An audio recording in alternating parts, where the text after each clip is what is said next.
So this is my bag that started my whole my whole career.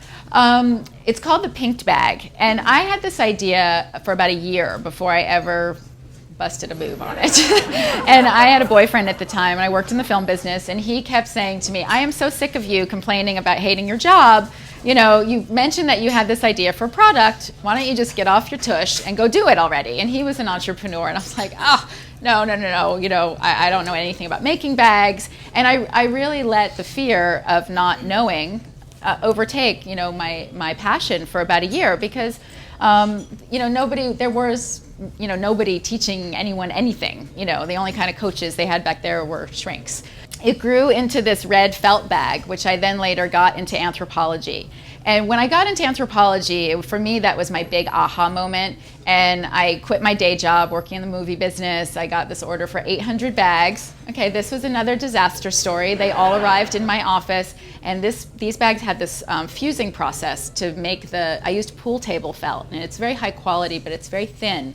And so I fused a backing to it, and over it all got fused on the roll. So it got fused, it went to the cutter, it went to the sewer, it arrives in my office, and the fusing started coming apart. I had to hand iron every single one of those bags for about a week before I could ship it to anthropology. I mean, maybe 3 days. It was some crunch time where you know, if I didn't get it boxed and in there, they were going to cancel it. I mean, I had like 3 people in there ironing with me, you know, and this was maybe 6 or 8 months into my business. So I thought I had it down, you know, the process was simple, you know, heat the machine, put it through, it melts, the glue melts, it all sticks together, it should have worked.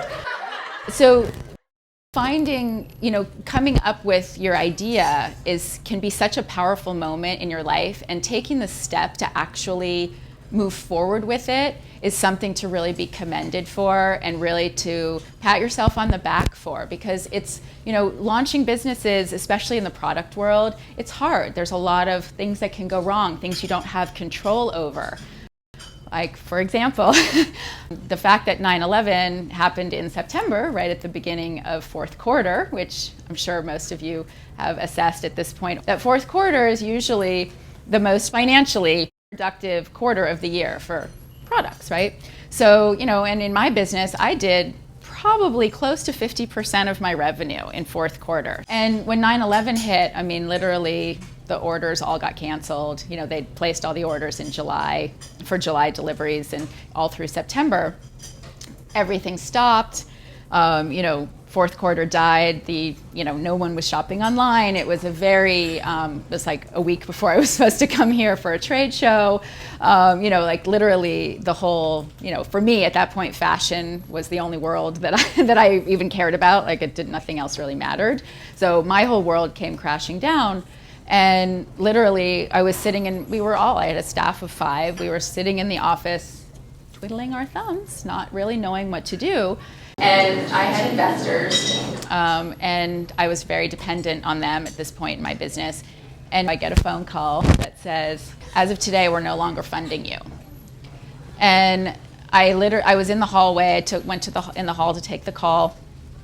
I literally sunk down onto the floor. I mean, just where I was. I don't even, you know, in the middle of the hallway. And I just was literally sat in the corner and cried for about 20 minutes. And I didn't know what I was going to do. I had all these people dependent on me, my staff, all the people that were manufacturing for me.